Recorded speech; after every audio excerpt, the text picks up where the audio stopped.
Hey everyone, welcome back to a brand new video on 99 Reviews. Today, I'll show you how to remove the background from any image on your iPhone without downloading any third-party apps. It's super easy and completely built-in, so let's get started. First, open the Photos app and select the image you want to edit. Once you've chosen your photo, tap Share and save the image to the Files app. This step is important for accessing the background removal feature.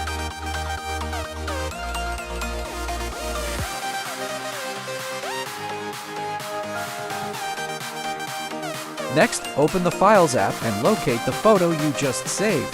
Tap and hold the image, or click the three dots in the top right corner, and you'll see the option Remove Background. Tap it and wait a second, and there you go! The background is instantly removed.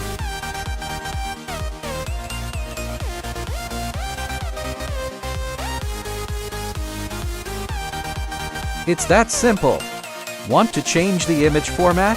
You can do that too. Just tap the image, select Quick Actions, and choose your preferred format.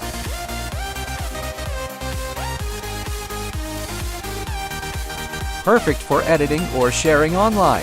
If you found this video helpful, don't forget to like, comment, and subscribe to 99 Reviews for more awesome tips and tricks. Stay tuned for the next one.